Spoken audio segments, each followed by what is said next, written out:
register for free. That will happen for the first 8 people that use that code. Everybody else will pay $25 just to steal a great deal for some burgers. And we say 4 wines for the other than in a class that Brian is speaking. Yeah, we say we do at least 4 wines. So I'm going to say it this way. So I hope I see you. I hope you register. I hope you get a PC, but don't let that deter you if you don't get one. $25 is a great price to pay for a little wine education and a little lunch on Saturday evening at 11 o'clock. All right. So that's all I got. All right, so we're going to talk about, let's start with Brian introducing us to this French wine, and we're going to all have this conversation. We're going to talk about we're going to France, so we're going to talk about the book as we travel to France. So okay, so where do we need to start with France? Well, let me tell you why this France thing, why the France thing came right. Because I reached out to both of you, my distributor friend, looking for a Blu-ray or Mystery, because those are two we both came up in the end. Yeah, so I was like, okay. Fortunately, I got another friend that I text message. I was like, hey, these two, help me out because they can't help me. So I'm gonna get those. But those are 2 of my favorite French wines for the summer. Great with seafood, they're light, fruity but not sweet. So I just love them, and that's why I wanted it. When I was putting together my wines thinking about my wines for summer super, but thinking about what foods I was going to do. I was thinking about what wines I want to do and what I do. Right. What food goes with my wine and not the other way. So I was thinking about, I want to introduce things today, and I will get to do that thanks to my friend Rob at another place. So thank you, Rob. But I will do that. But so that's what brought up. Let's talk about France and let's talk about these French wines. So, we're not going to go deep today because this can be a whole month that we can talk about these wines. But I really want to talk about, Terricinia bought, what they bought today are contract, very different ones.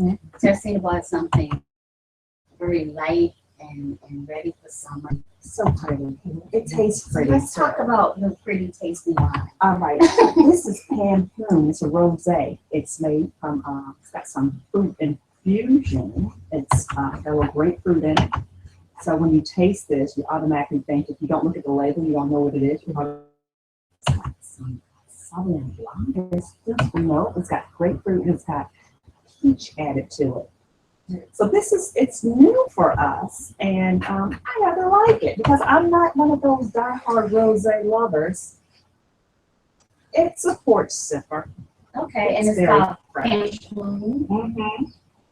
Oh, you gotta try that. Yeah, I probably need to get some water so we can rinse out because we just been some of everything. Oh, we can rinse with the wine because I want Dr. Cat to taste. So Dr. Cat, again, welcome to our show. So we're going to talk about, as I said, we're going to kind of mix and mingle and just be talking because this is the wine chat with Dr. Cat. I love that. You can't have a wine chat without the wine, right? That's right. You need the wine. Oh, yeah, this is. So that was just the rinse. I know. You got to drink the rest. Now I hear it just tastes good. It's nice. It is. It's smooth. It's very pretty. Yeah, it is. And it smells good. It's adult pink grapefruit juice. I know, exactly. Right? Well, tell us about your book. What's the name of the book? I'm sorry. Last week I tried to say the name without reading. Look, well, good luck.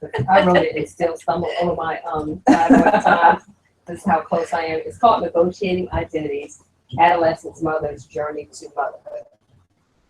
And basically, it's a research thing. So basically, I on adolescent moms. I've worked with teen moms for the last 11 so years, owning a residential group home for teen moms.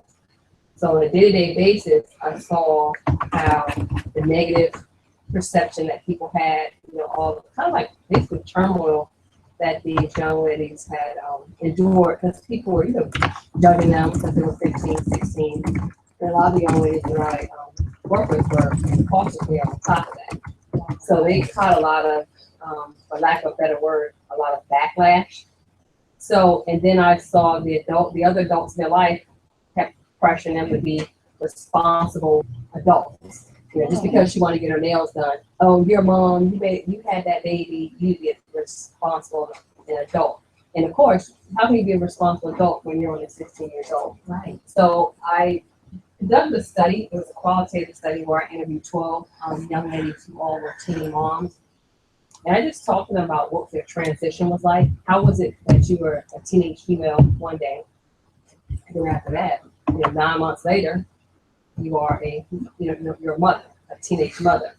So basically, the book just talks about that road. That's why I call it a journey, because it's a journey that they have to endure to become a mother. And sad to say that some of the girls still didn't feel like they were actually mothers just yet, because it's hard to be something you didn't have. Like I said, some of the girls that I interviewed were also in foster care, or they weren't with their biological mothers.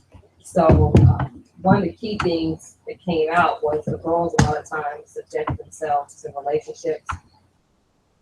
A lot of them were in abusive relationships. A lot of them were emotionally and I would say more emotionally and mentally abused without even recognizing it. And we talked about their personalities and how some of their personalities develop. Just because if people are walking around being nasty and rude to you a lot of times, or giving you the side eye because you're young and real judgmental, it's not like you're going to walk around being the happiest person. Sure. So a lot of times these young ladies, we see them with these chips on their shoulders or these quote unquote bad attitudes. Well, that's just because it's like a reaction. It's a reaction. So the whole point of my book, it was more or less for people. I know there's a lot of church groups and a lot of different women that want to work with teen moms, and sometimes they get frustrated with working with them. I wanted to have a book that can be used as a reference and as a guide, so people these young ladies go through. And the young ladies that are interviewed are also still single young mothers as well. And I think we had this conversation before about the whole still society's judgmental attitude or kind of stance toward single motherhood. And so this is just me trying to advocate for it, so to speak. That's an interesting dynamic, and just and I don't know when you did your qualitative study, if you did any side-by-side comparison to how, when you talk about the teens and how they are perceived, if you did any study like teens who were teens 30 years ago and became mothers, because I'm thinking 30 years ago I was a teenager and I didn't have a baby, but some of my friends did, and it was I remember graduating high school, some of the girls were pregnant and like, oh, you shouldn't let that girl walk like that. Yeah. Whereas now, I'm sure some people have those same attitudes, but it's probably, maybe they've seen more of it. Yeah. So even though I've heard that teen pregnancy is on the decline now, is that so? Well, as I was asked this before, according to numbers, teen pregnancies on a decline, on a significant decline. And they said a lot of that took place because of there's more education. However, for someone who works, has always been on the ground floor in the field, what I've noticed was you'll have a young lady who's 16, she's pregnant, she has a baby, say by 17. And well, I'll say the girl who's 16 had her baby, and then, so she's already counted as a teen mom. But that same young lady goes back 12 months later for her second baby. Are those multiple babies? That's always my question, because I've seen, to me, it's just, and I had my program in the group home, but I also did a lot of workshops and stuff in local schools. And so when I'm going to schools and I'm running into 19-year-olds with 3 children, right? or when you run into 24-year-olds with 5. And so, so I seen an increase of multiple children. And then again, this is just me from what I've seen, in here in Central Virginia, on a decline. But it just still, to me, I just question about numbers. Because those secondary girls, which are getting me, those ones who have those 2 or 3 children before you're 21 years old, I've seen an increase with that. And of course, they have different fathers. This is all the dynamics like that. Do you think? But you mentioned also the perception and how the girls, how they handle, how they react. Mm-hmm. Do you see a difference, or did you do a comparison on the difference? Because like now with social media, girls out there, clearly they're not as ashamed as they used to be. I mean, some of the things that I see out there, I wouldn't at 27 years old. I won't do it at 27. So, but some of the things. So I'm wondering, are they? And I know at one point it was like almost a shame. Yeah. You put a big S on your chest. But now it ain't no shame. I mean, I see, and I dissing no girls because they do what they do. I was a teenager and did what I did. I just didn't have a baby. Yeah. Right.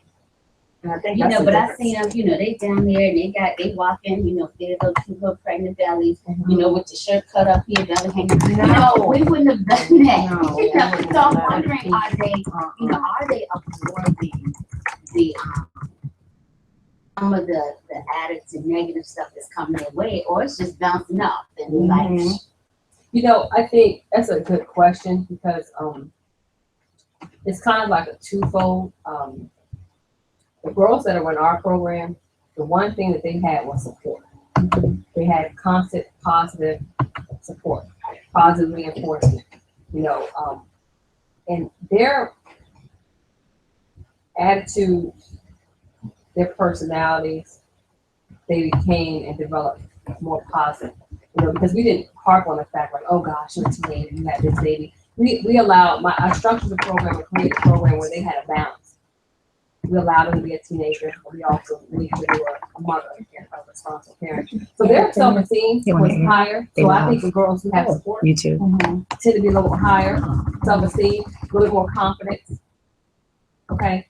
Whereas I've seen young ladies who didn't have the support. And it's not always necessarily even financial support, which is also a big thing. But I've noticed, I just feel like emotional support. The girls who didn't have that, who were more shameful, more shameful.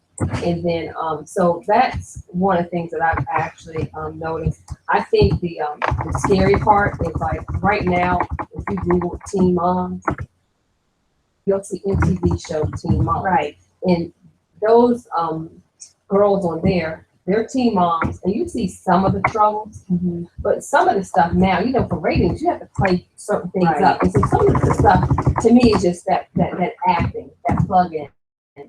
And a lot of people will see the backlash, well, not even backlash, they see the camera lights, the glitz part about these young girls, being off the chain and being wild, not being a mom, just being a quote-unquote TV star.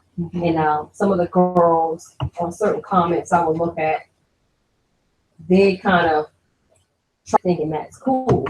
And my whole thing is don't believe that hype, because MTV has to keep the series going. Yeah, and that means you have to keep you have to keep the drama, you have to keep stuff drama filled to keep it ongoing. So you got so some of that stuff I really don't watch it. Because I know what I've dealt with and seen hands-on, because our program was 24 hours, 365. And so I saw the real deal of that. But right now, that's the main thing about as far as teen moms. And quite frankly, even just this last month, it just reminded me, just promoted my book and stuff like that. Society can care less about teen moms. I mean, no one cared. Yeah, no one cared until, for a hot second when Bristol Palin got pregnant, she was Marissa got knocked up. Right. You know, when Britney Spears' sister got knocked up she got pregnant. And it was like in and out, but that was when people, they said something, and that was it. And people, their attitude is prepared. That's your fault. You had like she hatched the baby because of course there's never ever no guy involved. No. It's like she had the baby. Yeah. And so, but my thing and my job is to let people know it is important because these girls need to be supported emotionally because they have children, and then their parenting is not always the greatest. And you can see that on World Star Hip Hop. What is it, World Star? Yeah. Some of the stuff on there, I'm like, oh my goodness, why? Well, a lot of things are behavior. Yep. And there's like this, I don't know where I'm seeing it. I guess I'm seeing it on Facebook or other places, but this thing that's starting that we women, older women, we should consider being mentors. So there's this young girl, and she's not a teenager anymore, but she was a teen mom. She just had her second baby. She may be 20, 21. But when I met her, she was a teen, and she was in a program that a friend of mine was doing, and so I became her Facebook friend. Okay. And I just watch her, and she's a great mother to these girls. She has a lot of the struggles that, no matter the age, but one thing that she struggles with that a lot of us didn't is her mom clearly was a young mother and is still very young mentally and emotionally. And so there's some drama with the dad, and the mom is in the Facebook battles as much as the girls. And so I took it upon myself on Monday. It was just on my heart. I said, I want to be the mentor to this girl. And I inboxed her and I was like, look, what do you need for these children? Because I want to help her. Because she said she want to go to school. She said, I really want to get a college degree. Okay, God knows I don't babysit. I don't want to. But if you don't have nobody else like the mailman busy, everybody busy, call me. And I told her, I said, listen, don't let, and it was God talking through me. Because like I said, I got my sister's son very quiet. I understand why people need babies in the car because I forgot. I mean, my youngest is 15. I got a kid in the car seat and he makes no noise. So I get to the place like, oh, look at this baby. I'm just supposed to take him out. But I'm out of it. But I said, whatever you need and help you. And if all of us would just take one. Exactly. Just help. We might stop. And I don't want this to come out that I'm mocking the girls because they have a second baby, but we could prevent, just them being in that situation. If we could just mentor and help, because I don't know, because I'm no doctor, but I would think a lot of times if you had a baby at 16, the mama may have had you pretty young. There could be a cycle, and granted, if you are 36 and you're trying to be somebody's grandma. I didn't know nothing. I didn't know myself until 39. I can't imagine. I don't know how them kids are not surviving. It sounds like you actually covered the question I had when I had to walk out of the room for a moment, which was basically how do we prevent this from continuing? But I had another question. Did you do a statistic on how many of these teen moms now are products of teen moms? Well, when I was interviewing the young ladies, a lot of that came out, as far as what, at least with those 12 that I interviewed. And one young lady's mom was a 6. The young lady had mom and dad. She lived with both mom and dad. And she was the one who had the least amount of emotional strain. The rest of the ladies,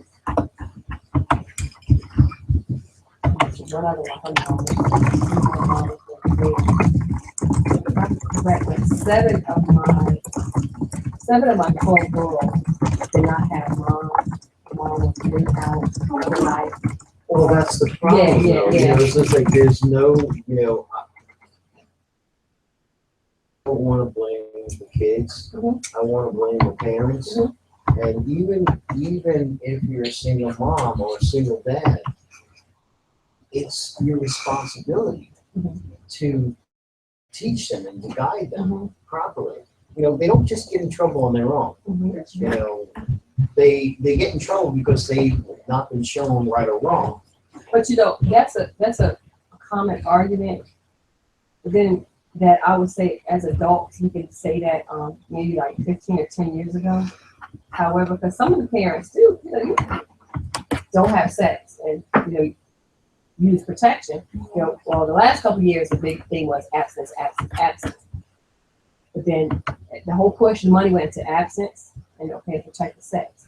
So why are these girls getting pregnant? The media, our media, our music, the visual, the TV, everything is sex. The music is very seductive. Sex. I mean, twerking. Everything is sex. And so it's still, the message is out there. When you have schools giving out free condoms, you can go to a clinic to get condoms. Then you're like, there's no rhyme, reason, excuse. There's safety precautions to get pregnant. But you still have that curiosity as a teenager.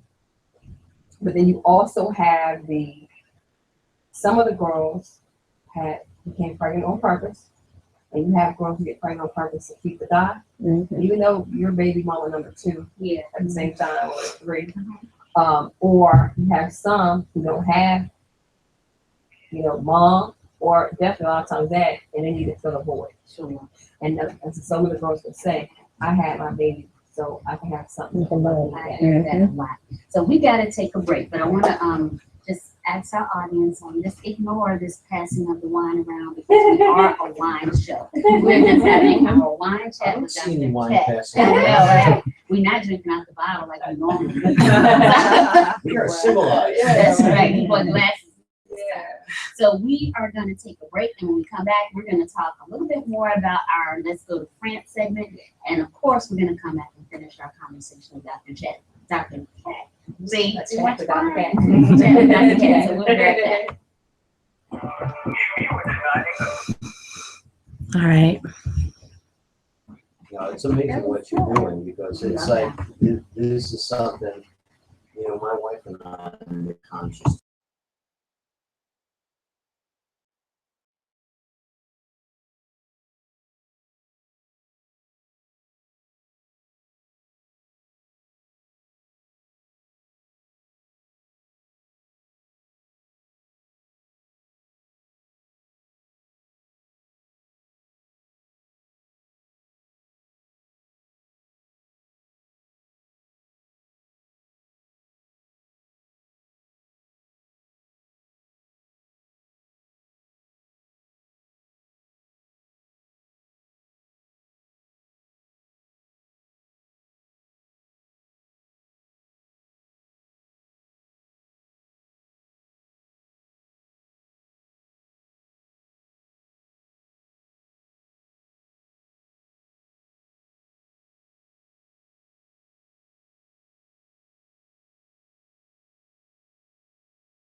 we drink this beautiful Cancun that will be added to the Wine Club. I'll just read it out. Cancun is an exciting blend. Hold on. Cancun is an exciting blend of quality rosé containing aromas of natural grapefruit and a touch of peach. That's perfect. That's a perfect description. Resulting in a vibrant and refreshing drink. I love it. Served chilled or over ice as an aperitif. Do they even tell you what the base wine is?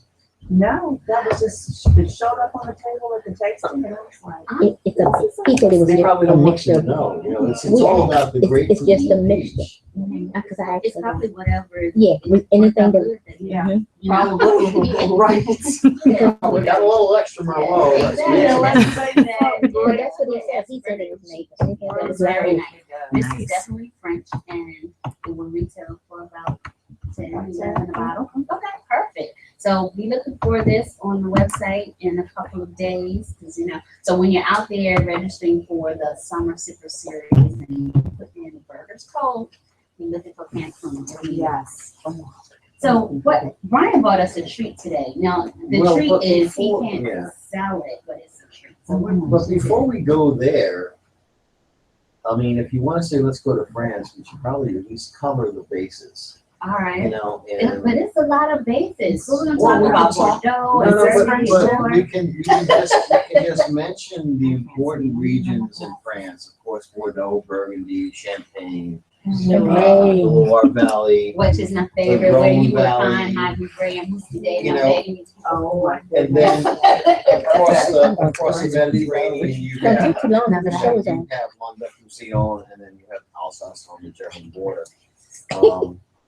But I did bring a Bordeaux from my cellar because I love Bordeaux, and I was You love fortunate. your women, right? Yes.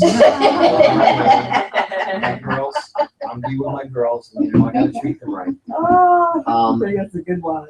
I was fortunate enough to work for a French importer for a short period of time, and you actually were on when we first met. I was Yes. working for Porter. The one And distributor, I never knew how to spell the name. but as bad of a businessman as he was, he had a great palate. He had an incredible palate, which attracted me to the wines and wanting to, sell for him. So this is an unusual Bordeaux from the left bank in the Omédac, which is kind of the south part of the left bank.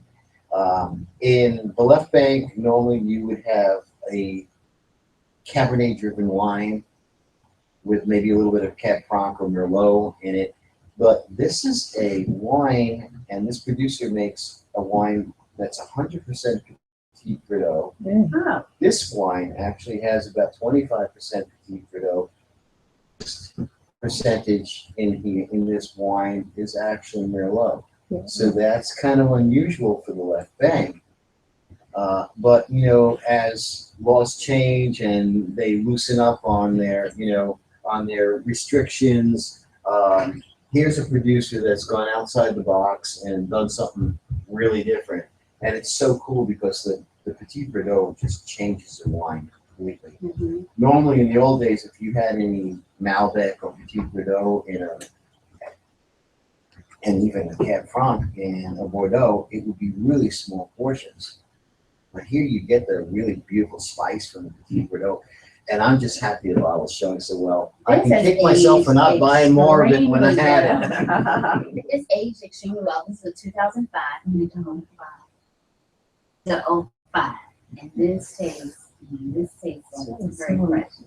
That's a treat. And this also goes to how it's important to store your wine properly. All right. So while I was out of town, I was in Atlanta this week. I opened a bottle that I already knew it was going to be terrible. But I opened a bottle of wine my sister had, right? I hope it wasn't one of ours. No, it wasn't. And it was We're not nothing gonna that claim it I anymore. would normally drink. But I was going to the store to get wine. My sister said, no, I got wine.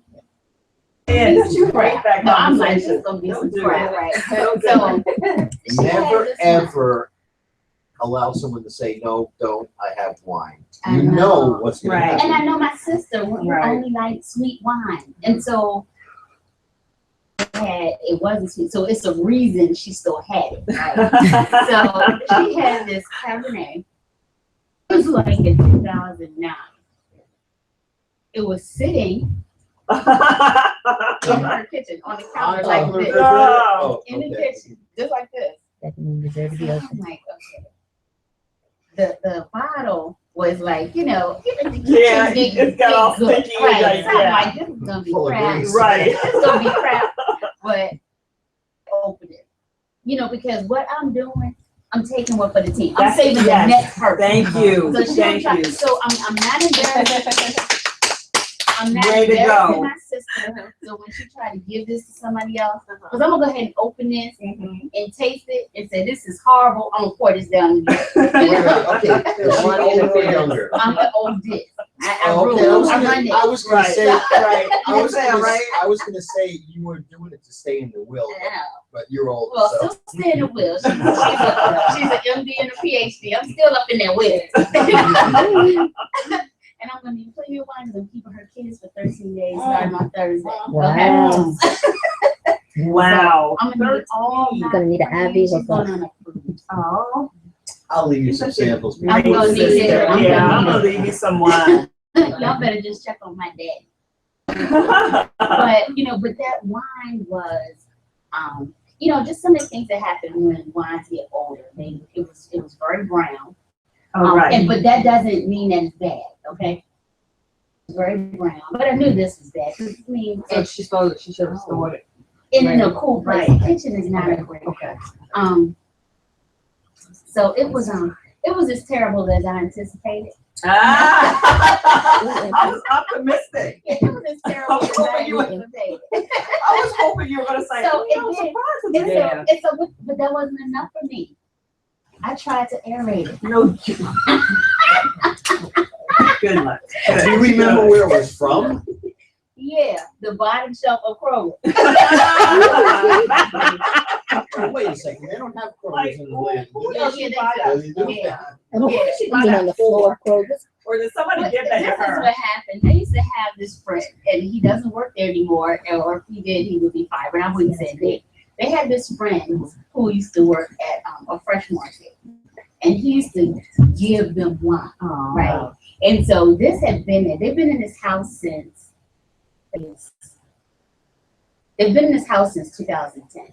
So when they moved in the house, he gave them like a couple cases of wine that he had gotten from his store. But you know, they only like sweet wine. So when I used to go there, I would just go in there and grab a bottle and just drink it, you know, whatever else. But I'm sure this was in that same batch. Oh my So, goodness. it was terrible. So I mean, it was a wine that they probably sold at Fresh Market, but it's not a wine that's meant to age. It's meant to drink like that. Yeah, you know, everything's not meant to age. But going back, Like California. it was California. So They don't and it think, probably because was, you know white people actually have the highest statistical time pregnancies than black people.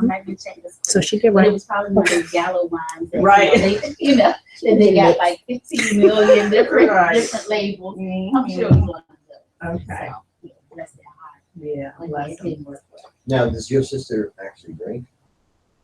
And she will drink, like if we're at my house and I'm pouring something and I'm telling her about it, she has a great appreciation, you know, for things, but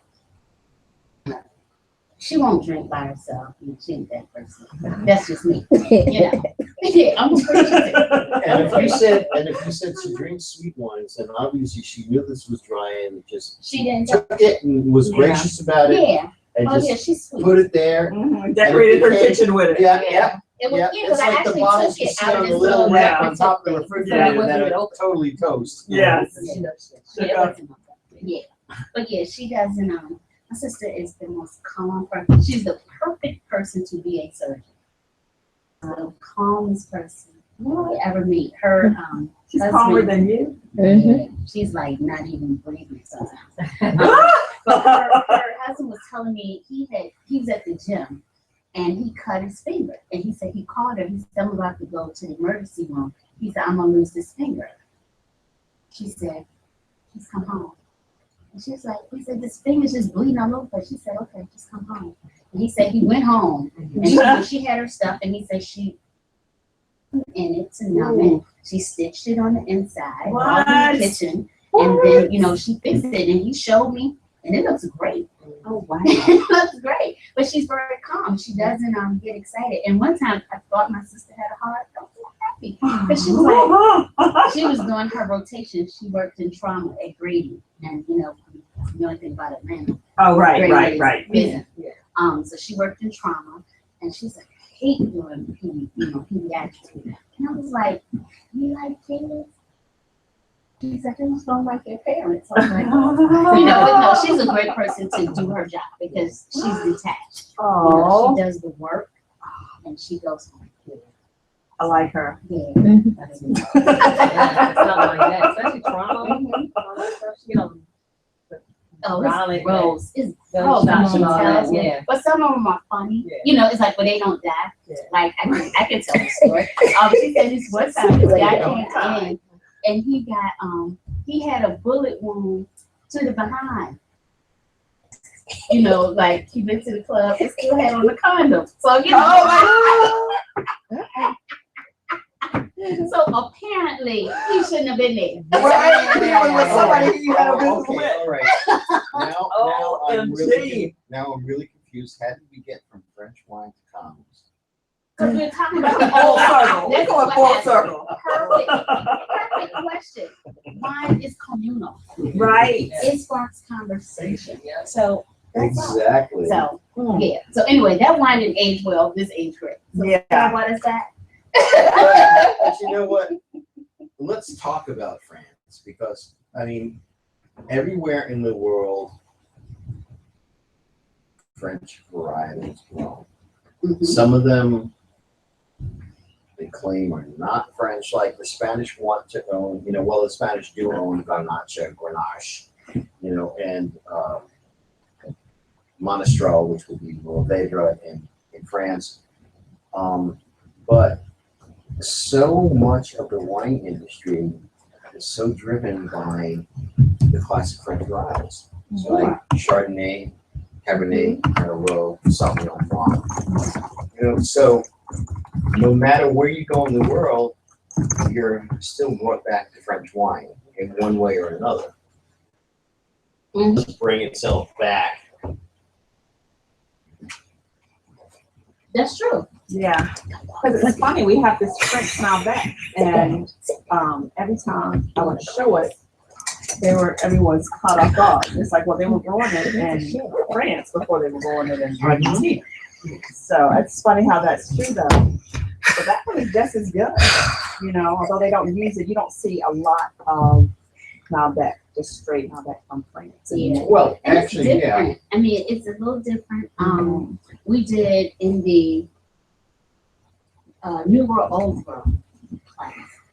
We did one, and you know, for people who just say, "Oh, I love Malbec," because that's a lot of those introductions to red, the Argentinian Malbec, because it's so fruity. You know, it's very nice.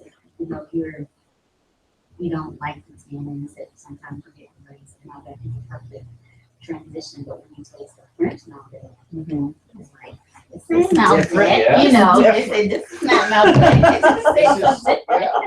This is the problem we have as wine reps. You know, and because all of a sudden you have some varietals that have basically left France and become stereotypes in the world, and that's where people associate with that varietal, like Malbec, like Carmenere,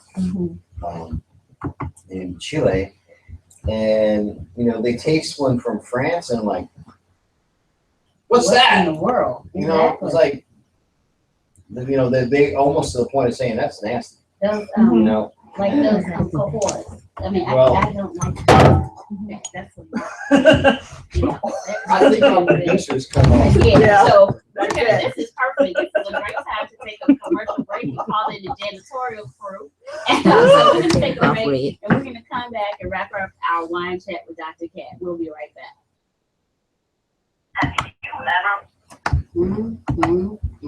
Hey, Brian. Hey guys.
Back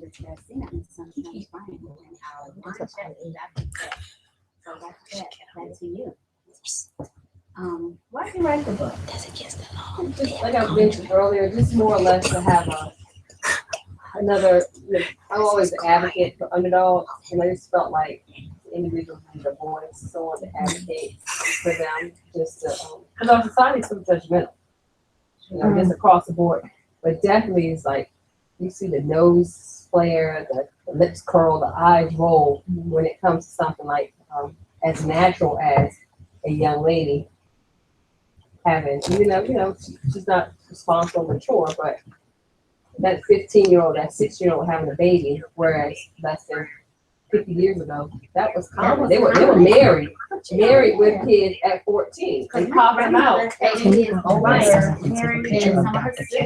5 kids. So I just wanted to, because so one of the things I recognize as adults is so quick to forget to a face. Right. It's so quick to forget that you had a crush on somebody, and how much you liked him and what you were willing to do for him. And it's funny because you're saying that is that people, you saying, are judging them. We all have done it. I'm sorry, we all have done it, and it's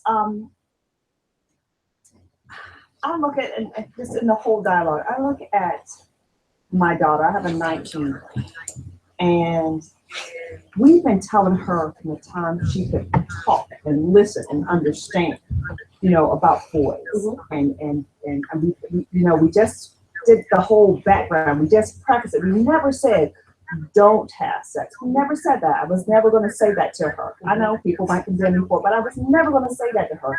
What I was going to say is if you do it, when you do it, make sure it's with a good person. Because you're going to do it. You know, whether you're, I'm not going to say you're going to do it whether you're married or whether you're, you know, if you're married or not. Chances are you're going to do it before you're married. Chances are you're going to do it when you're in high school or college. It's going to happen. But the difference between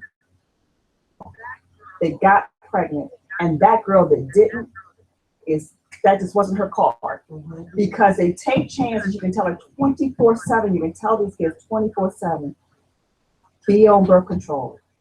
Condoms are not an appropriate form of, it's not a reliable form of birth control. And they will take that chance. So it's like, it's the luck of the draw. But when do you start someone on birth control? I mean, well, you know what, and that was the conversation in our house. That was the conversation. I know. But there was a conversation in our house. My children's father felt like if I, you know, my daughter, it was never a discussion about my sons who are now teenage boys. That I'm just saying, I don't want to see none of them. Well, not a girl, but no, it was but with my daughter, it was a thing. If you put her on the pill, and that's going to encourage her. But my daughter went on the pill at 12 because she had horrible cycles, and so that was the thing that kept her from missing school a week a month. You know, because of her cycle. So it wasn't, you know, it had nothing to do with me being concerned about her getting pregnant at the time.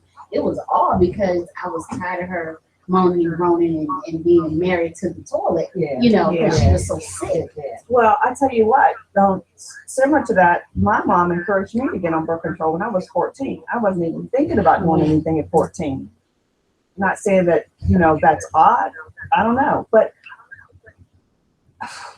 it just, I don't know, it's just such a difficult conversation. But it's like when you talk about when do you get them on birth control. My mom, from my mom's perspective, she was married and divorced about the time she was 19 years old with 4 kids. That was her conversation. You're not bringing any babies in this house. And that's what she drilled. But it doesn't matter what you drill. That girl, if she's having sex, condoms, or birth control, whatever, there is a chance, there's always a chance that she's going to get pregnant. It comes down to also the matter of, That is so fun.